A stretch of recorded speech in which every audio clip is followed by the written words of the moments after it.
نبی پاک صلی اللہ علیہ وسلم سے ایک دفعہ صحابہ نے کہا کہ حضور کیف تورث صلاتنا علیک وقد علمت، جب آپ اس دنیا سے جا چکے ہوں گے تو اس وقت ہمارا درود و سلام آپ پر کیسے پہنچے گا؟ کیف تورث صلاتنا علیک وقد علمت۔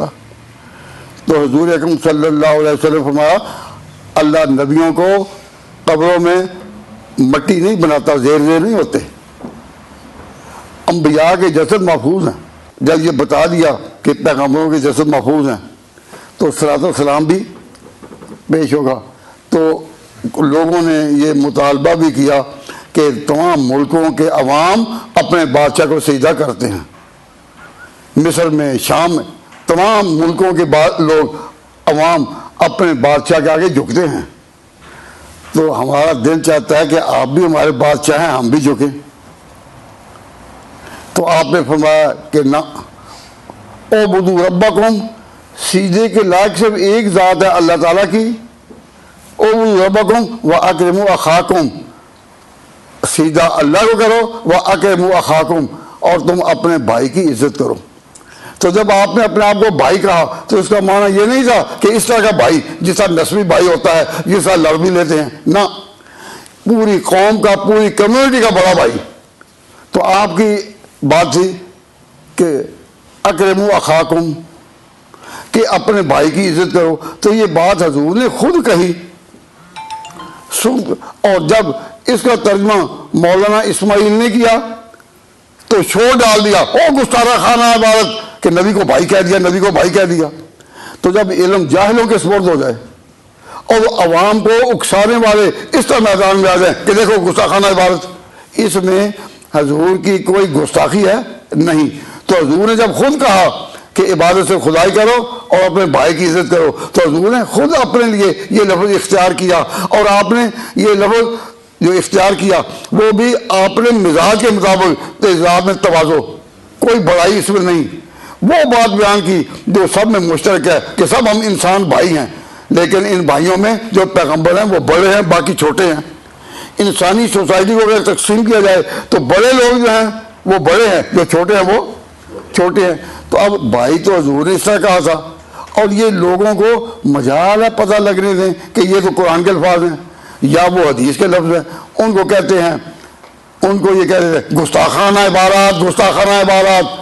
اور اس کا فیصلہ کون کرے گا کہ ہے عبارات میں کیا کچھ؟ عوام جو پڑھے ہوئے بھی نہیں۔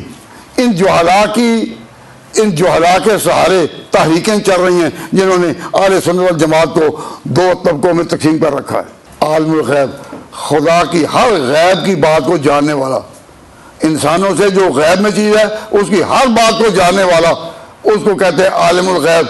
تو اگر مولانا تھانوی رحمۃ اللہ علیہ نے کہا کہ عالم الغیب کوئی نہیں، نہ پیغمبر ہے، نہ حیوانات ہیں، نہ انسان ہیں، نہ درخت ہیں، نہ پتے ہیں، نہ سورج، نہ چاند، نہ ستارے، کوئی بھی عالم الغیب نہیں، تو وہ جی گالی دے دی اور کہا کہ حضور کا علم ان کے برابر ہے۔ حالانکہ بات علم غیب کی نہیں ہو رہی، لفظ ہے کہ عالم الغیب کا ٹائٹل کس کو زیبا ہے؟ عالم الغیب ہونے کا ٹائٹل صرف اللہ رب العزت کو ہے۔ سعدی نے کہا تھا علم غیبی کس نمی دانت، علم غیبی کس نمی دانت وجود پروردگار، ہر کے گوید کے بیدارم تو ازاں بابر مدار۔ کہ علم عالم الغیب کا ٹائٹل جو ہے وہ صرف خدا کو زیبا ہے، اور خدا نہ ہونے میں جس عالم الغیب کا اس کے لیے نہیں، اسی طرح یہ شجر و حجر کے لیے بھی نہیں، پتھروں کے لیے بھی نہیں، جانوں کے۔ دیکھو جی نبی کے علم کو جانو گا، توبہ توبہ، تو لوگ سنتے ہیں، دیکھتے ہیں، کہتے توبہ توبہ۔ تو یہ ساری باتیں کائے کے لیے؟ امت میں تفرقہ ڈالنے کے لیے اور اہل سنت کو دو حلقوں میں تقسیم کرنے کے لیے۔ اب جب علماء دیوبند کے خلاف یہ آواز اٹھائی گئی کہ ان کی عبارات ایسی ہیں، تو اردو میں عبارات تھی، تو اردو جاننے والے ہندوستان میں بڑے بڑے لوگ تھے، مثلا ڈاکٹر علامہ اقبال، وہ اردو کا شاعر بھی ہے، اردو کا ادیب بھی ہے اور مفکر بھی ہے۔ مولانا ظفر علی خان اردو کا شاعر بھی ہے، ادیب بھی ہے، صحافی بھی ہے۔ تو بڑے بڑے لوگ تھے۔ تو اردو کی عبارات جو تھی وہ حل کرنے کے لیے کیا کوئی اردو دان ملک میں موجود نہیں تھا کہ نہیں عوام فیصلہ کریں گے، عوام فیصلہ کریں گے، کہ جب تک جاہلوں کو یہ فیصلہ سپرد کیا جائے اس وقت ہمارا تفرقہ چمکے گا ہی نہیں۔ جب تک جاہلوں کی دنیا ہے ہماری مولویت قائم ہے۔ اسی طرح اگر کوئی شخص عالم ہے، دین کا عالم ہے، قرآن کا مفسر ہے، حدیث بیان کرنے میں محدث ہے، وہ اگر کوئی بات کہے تو بات کو اس روشنی میں دیکھا جائے گا کہ عالم نے اس طرح کیا کہا۔ اب مولانا تھانوی رحمۃ اللہ علیہ عالم ہے، وہ ایک بات علمی رنگ میں کہتے ہیں اور بات صحیح کہتے ہیں، یا مولانا گنگوئی بات صحیح کہتے ہیں اور علمی رنگ میں کہتے ہیں۔ اب وہ جب کہنے والا ہو تو انصاف کا تقاضا ہے، اور یہ ظلم کرنا کہ جاہلوں کو فیصلہ دے دینا علماء کا اور کہنا دیکھو انہوں نے یہ کیا، دیکھو بھی دیکھو یہ کیا، علماء کی عبادات کا فیصلہ جاہلوں کے سپرد کر دینا، یہ بات اللہ تبارک و تعالیٰ جل شانہ کے ہاں یہ اتنا بڑا ظلم ہے کہ اسے زمین و آسمان بھی کانپتے ہوں گے۔ یہ کوئی معمولی گناہ نہیں کہ علم جو ہے وہ جاہلوں کے سپرد کر دیا جائے کہ فیصلے تم کرو۔ تو بات یہ ہے کہ علمی قاعدہ ہے، اور ہمارے علماء معانی نے اس کو تسلیم کیا ہے کہ جو بات کرے دیکھا جائے گا کہنے والا کون ہے۔